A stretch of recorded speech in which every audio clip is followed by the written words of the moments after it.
안녕하세요. 10% 사고법입니다. 오늘은 과거 오일 쇼크 3번과 현재 이란과 미국 긴장을 수치와 인사이트 중심으로 비교해 보겠습니다. 먼저 1차 오일 쇼크입니다. 1973년 용키푸르 전쟁 이후 OPEC 국가들이 감상과 금수 조치를 단행했습니다. 유가는 배럴당 약 3달러에서 1974년 약 12달러까지 상승했습니다. 단기간에 약 4배 폭등입니다. 이 충격은 약 1973년부터 1975년까지 약 2년 이상 지속되었습니다. 미국 물가 상승률은 1972년 약 3% 수준에서 1974년 약 11%까지 급등했고 1975년에도 약 9% 수준을 유지했습니다. 경제 성장률은 급격히 둔화되었고 실업률도 상승했습니다. S&P 500 지수는 1973년 고점 대비 약 마이너스 48% 하락했고 회복까지 약 2년 이상이 걸렸습니다. 이 시기 특징은 에너지 의존도가 매우 높았고 대체 공급원이 거의 없었다는 점입니다. 유가가 다시 안정된 이유는 미국의 금리 인상과 긴축 정책, 그리고 북해 유전 등 BOPC 생산 증가 때문입니다. 다음은 2차 오일 쇼크입니다. 1979년 이란 혁명으로 세계 석유 공급이 다시 흔들렸습니다. 유가는 약 14달러에서 1980년 약 39달러까지 상승했습니다. 약 2.8배 상승입니다. 충격은 1979년부터 1982년까지 약 3년 이상 이어졌습니다. 미국 물가 상승률은 1980년 약 13.5%까지 치솟았고 1981년에도 약 10% 이상 유지되었습니다. S&P 500은 명목상 큰 폭 하락은 아니었지만 인플레이션을 반영한 실질 기준으로는 약 마이너스 25% 이상 하락한 효과가 있었습니다. 이 시기에는 연준 의장 폴 볼커가 금리를 20% 수준까지 인상했습니다. 이로 인해 기업과 소비가 급격히 위축되었고 결국 경기 침체를 통해 수요를 강제로 줄이는 방식으로 유가와 물가가 안정되었습니다. 즉 시장이 아니라 정책이 위기를 끝낸 사례입니다. 세 번째는 3차 오일 쇼크입니다. 1990년 걸프전으로 이라크의 쿠웨이트 침공이 발생하면서 공급 불안이 확대되었습니다. 유가는 약 17달러에서 최대 36달러까지 상승했습니다. 약 2배 상승입니다. 하지만 지속기간은 1990년 하반기부터 1991년 초까지 약 6개월 내외로 짧았습니다.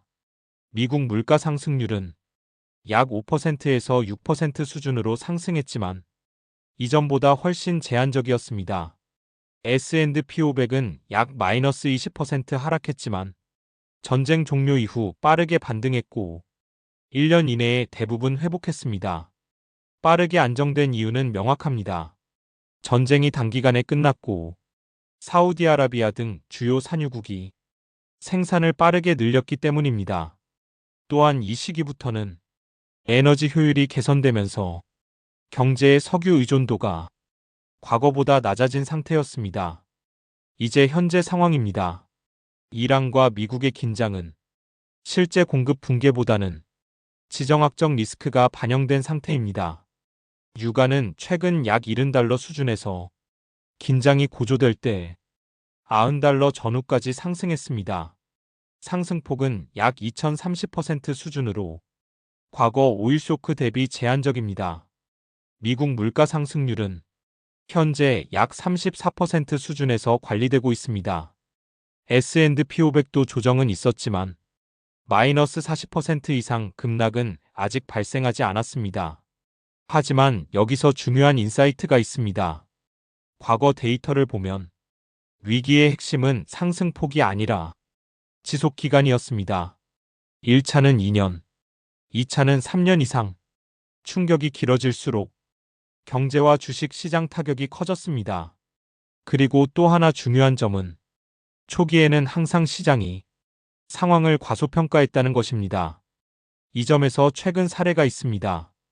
2022년 러시아-우크라이나 전쟁 당시 유가도 상승했지만 더 중요한 것은 시장 반응입니다.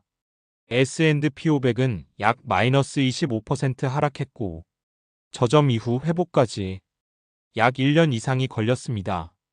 즉 전면적인 공급 붕괴가 없어도 지정학 리스크만으로도 시장은 장기간 흔들릴 수 있습니다. 이 점을 현재 상황에 적용해보면 지금은 아직 초기 단계일 수 있습니다. 만약 긴장이 장기화된다면 유가 상승이 이어지고 기업 비용 증가와 소비 위축으로 경제 전반에 영향을 줄 수 있습니다. 따라서 투자 관점에서의 전략은 분명합니다. 한 번에 모든 자금을 투자하는 것은 리스크가 큽니다. 과거처럼 예상보다 길어질 경우 추가 하락 구간이 충분히 나올 수 있습니다. 대신 분할 매수가 중요합니다.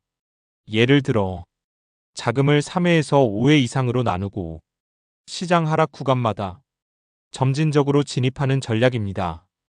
이 방식은 타이밍 실패 리스크를 줄이고 평균 단가를 안정적으로 관리할 수 있습니다. 특히 변동성이 큰 구간에서는 현금 비중을 일정 수준 유지하는 것도 중요한 전략입니다. 정리하면 이렇습니다. 1차 오일 쇼크, 유가 4배 상승, 물가 11% 이상, 주식 마이너스 48%, 약 2년 지속. 2차 오일 쇼크, 유가 2.8배 상승, 물가 13.5%, 실질 주가 하락, 약 3년 이상 지속.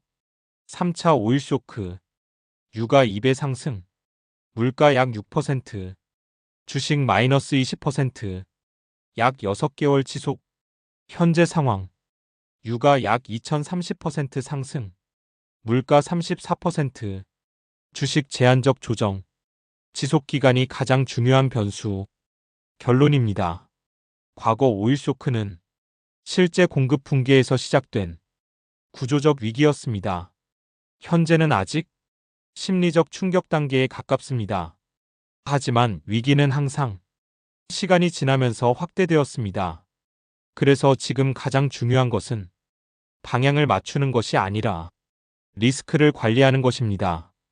분할 매수와 현금 관리, 이 두 가지가 현재 시장에서 가장 현실적인 전략입니다. 그럼 다음 영상에서 뵙겠습니다.